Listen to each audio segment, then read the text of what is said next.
I hate it because I just feel like if the Cowboys would have just waited a bit longer and the Davante Adams or the Tyreek Hill trade would have happened sooner than the Amari Cooper trade, we probably would have got better compensation. I'm not saying that. Would you have liked to lose Cooper and gain Hill?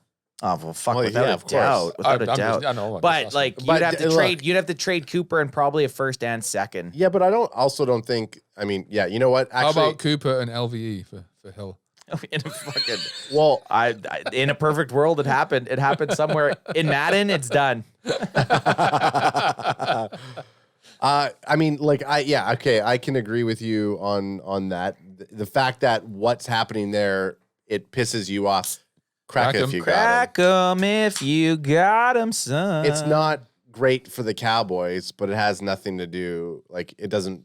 Like him going to the Dolphins doesn't change. No, I don't anything. I don't hate the trade. I hate the trade because of how shitty we. That's it. That's the only thing. It's so the thing with the Hill trade and the Davante Adams trade. It doesn't seem like it makes a lot of sense to me because you're trading Davante Adams, like he's perfect for Aaron Rodgers, and then you're trading Tyreek Hill, who's perfect for Patrick Mahomes. Yeah. So that's where I just like it. It doesn't make sense. That's so funny. That says it in a fucking meme right there. The Davante Adams one is weird for me. There's something going on in Green Bay. Just leave that on for a second. Let people soak that in. I don't know what's going on in Green Bay. They're paying all this money to get Rodgers back. Yeah, I know. And then they're trading his best weapon away. That's what I'm saying. Makes no sense. It makes no sense to me.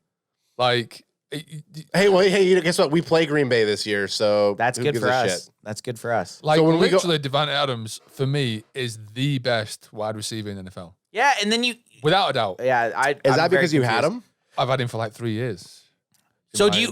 I would like to see him with Carr. It's going to be interesting. Well, they played college with yeah, they were college. They were college mates. Yeah, I mean, like, look, it's a fucking good trade for Vegas. Oh fuck! Like, I mean, it's a good trade for Davante Adams. He's moving from Wisconsin to fucking Nevada. Yeah, he's trading up.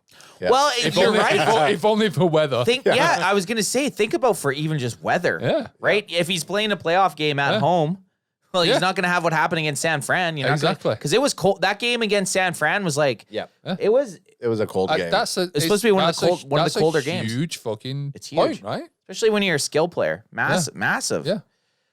What do we got next here? We got NFC East free. Okay, so NFC East. I like how you said we didn't have a lot to talk about, but we're like in the hour mark. Yeah, and we always we do. still have like a ton of shit. This is literally our last thing. This is our last thing. We haven't talked about Brian Schottenheimer at all. Did I even bring that up? No, you didn't. I mentioned him earlier. Yeah, I thought I had it on there. So, okay, so you bring up what you want. Maybe we just go to that because that's Cowboys centric. This is just saying the Eagles are leading the way as the Cowboys, Commanders, and Giants struggle to make let's talk about the Mike McCarthy guy. Okay, let's talk about that. Brian, fuck with me, DJ. I swear. So what were you getting at when you said when you said on Instagram that Mike McCarthy's the go-between between front office and that was AJ. Oh, that was AJ. So what was he getting at with that? I don't know because he's actually he's actually hired as like a Mike McCarthy guy. So I don't really know. I think AJ reread it after. So Brian Schottenheimer was hired to help. He's an assistant to help Mike McCarthy, but really he's going to go between Dan Quinn and Kellen Moore, and he's going to help talk through and spot like certain NFL trends and plays that are happening. No, but what Steve was saying, AJ in the chat. He's a special assistant to coach. He kind of does it all. Okay. His dad, Marty Schottenheimer, Marty Ball. I really liked him as a coach. Wasn't he in Seattle? Chargers. Brian was. Oh, Brian was. Yeah, Brian was. Yes. Sorry. He was the offensive coordinator for 3 years. Yeah. So Cowboys offseason 2022. Brian coordinator Schottenheimer. Coach, I think. Sorry, not coordinator. Yeah. I said coordinator. He was the offensive. Yeah, he was coordinator. Yeah. But he's whichever. But he was offensive. Yeah. The Schottenheimers and Mike McCarthy, like they're close. Schottenheimer. Together. Look at that fucking name. Yeah. That's a name. Do you think he's like got German in him? No, definitely not. I think he's Irish. That guy. Irish. Yeah. Brian Schottenheimer hired in Dallas after a short stint with the Jaguars, per report. There's a new face heading to the Cowboys coaching staff. Do you want me to read this, or do you guys know anything about it? Oh, well, why don't you say a little bit more about what we were talking about? Well, with That's the retention of unique role. Yeah, well, it is. It's like it's not a known thing. It's not really talked about. We did have a coach doing this last year. He's not here anymore.